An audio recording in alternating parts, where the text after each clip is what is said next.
Yep, I'm wearing the same shirt from my super late review for Happy Death Day.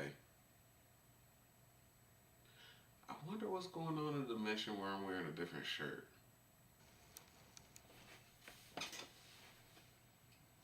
Yeah, so got some bad news for you.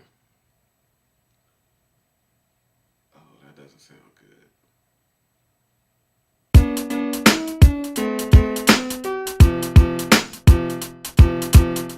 What's up, guys? This is Courtney, one half of the Brother Deconstruction here, and I'm bringing you my review for Happy Death Day to You. By the way, spoilers as usual. Happy Death Day just came out this past Wednesday the 13th. Today is technically Tuesday the 19th, but that's neither here nor there. I'm just now getting a chance to see the movie. This movie is really, really good. Again, if you go back and watch my analysis video of the trailer, I knew that they were going to be doing some type of they were going to be using some type of time travel mechanic. So I didn't know what to expect when it came to this movie. But this movie is really entertaining. And the funny thing is, it has way more heart than the first one.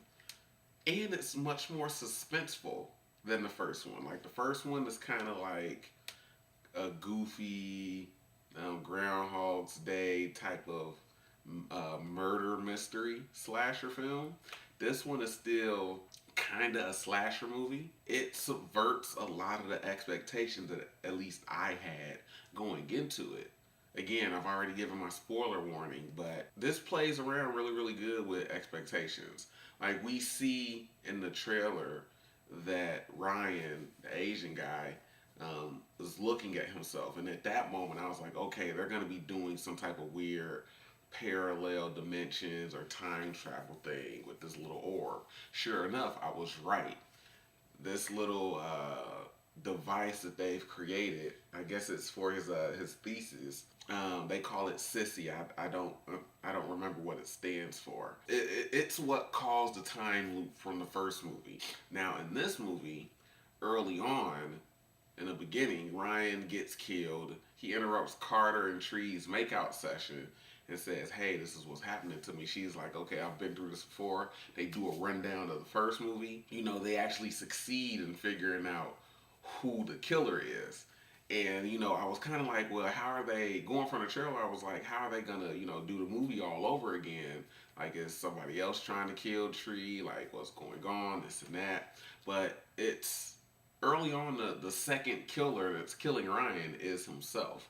Basically, that version of Ryan got trapped in this particular dimension, and the two of them can't coexist in the same dimension for too long, or else bad shit happens. Of course, it's a time travel mechanic. A bunch of complicated shit got kind of explained, and complicated things happen whenever time travel is used in a story.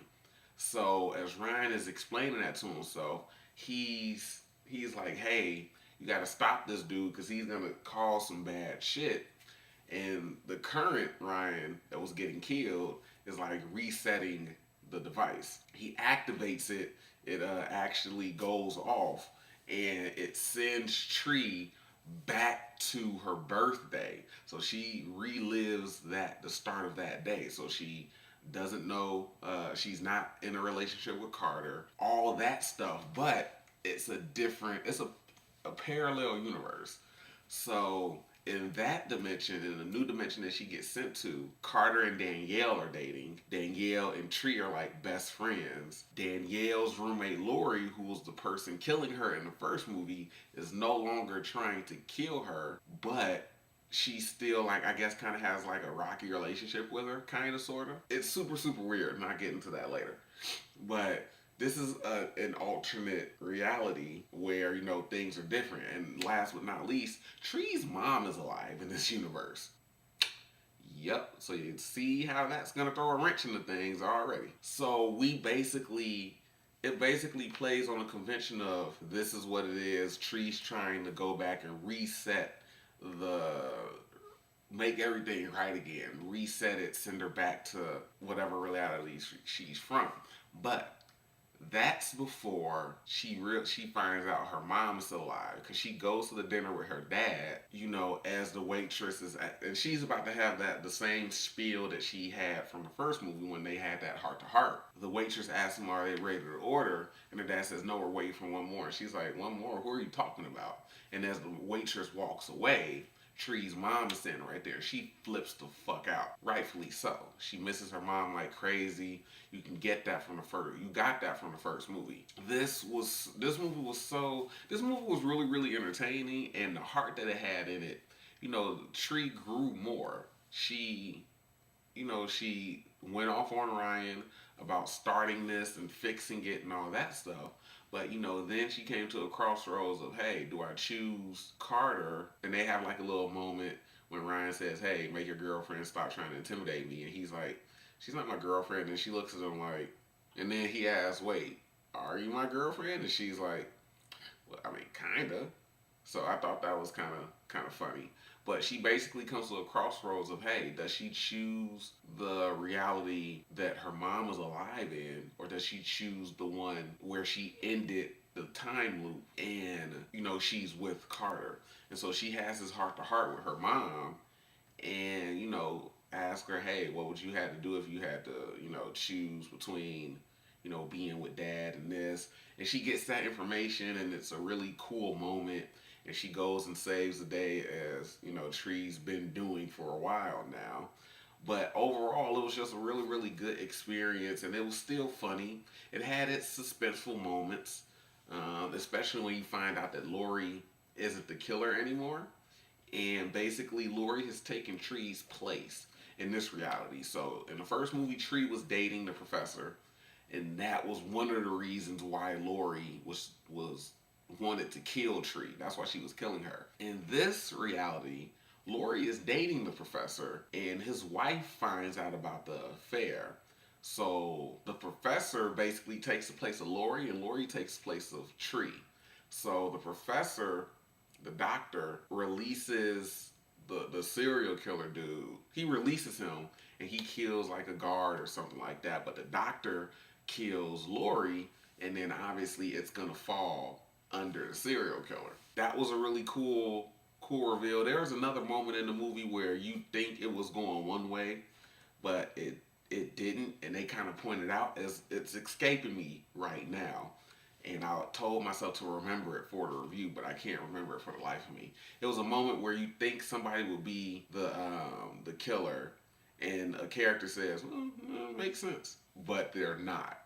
So I thought that was a really cool moment too. It's very self-aware, which I guess you need to be. There's really nothing bad that I have to say about the movie. They even have like a death montage for Tree, because in order for them to figure out the correct algorithm to have Sissy send her back and put her in the right spot, she has to keep dying, but they don't remember any of the work that they did.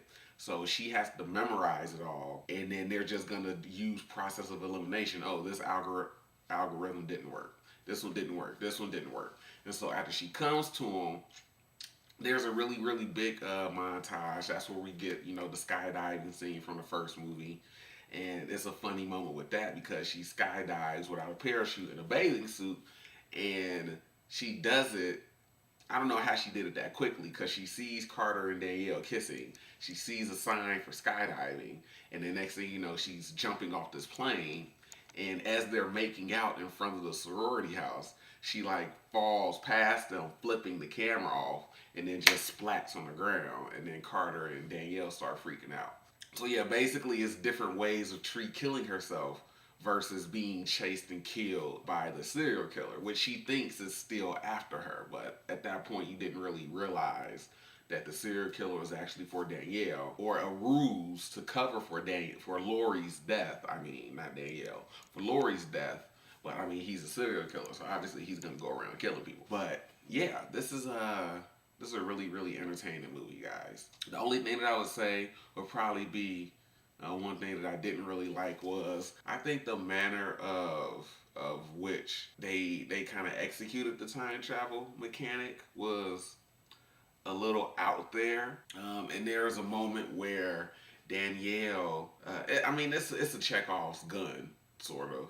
But Danielle mentions that she's pretending she's going into for some acting role, where she has to pretend to be blind, and they call in to favor her to pretend to be blind and distract the dean long enough for them to get the keys to his office, because Sissy gets confiscated earlier, and they need to get it back in order to, execute the plan that they came up with. So I think that was a little over the top, but it was still funny. But yeah, other than that, this movie is really really entertaining. Jessica Roth is great in the role again. The guy who plays Carter, still really good. The whole cast, I think, works really really well.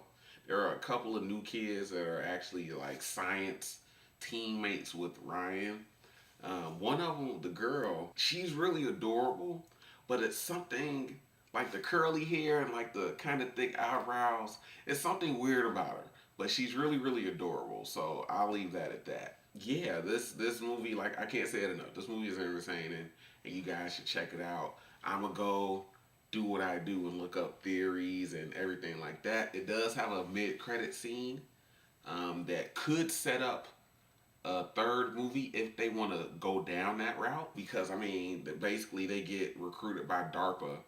Sissy gets taken by DARPA. They get recruited by DARPA, and there's like, hey, we're trying to figure out, how this thing works, and all that stuff. Maybe you guys can help. We need they want to run an experiment on somebody and treat volunteers Danielle, and I guess traps her in a time loop. So if they want to do that for a third movie, they can. I don't know if they're going to. I don't know what the movie has made so far in the box office, but it's an entertaining movie, and I hope it does well. I mean, I'd be okay with seeing a third movie, but it has to be really, really unique, and it has to do something different, just like this one did, or else it's going to get really repetitive. This movie, I was scared that it was going to be the first movie all over again. They flipped it on its head enough to where it was a unique movie, and these characters, and the main character grew even more than she did in the first one. Because, I mean, she had to make some hard decisions, saying goodbye to her mom, seeing that, they're about to close the loop, but Lori and Carter were killed by a serial killer in the hospital. Killing herself again, knowing that she doesn't have that many chances left, in order to reset the day, save everybody, and then close the loop and get sent back to her correct time, or her correct dimension, rather. So that's all I got for you guys. Check the movie out. I'll be going to see Alita Battle Angel tomorrow, or I guess today, rather. And I'll have my review up for that sometime this week as well. Yeah. Talk to you guys later.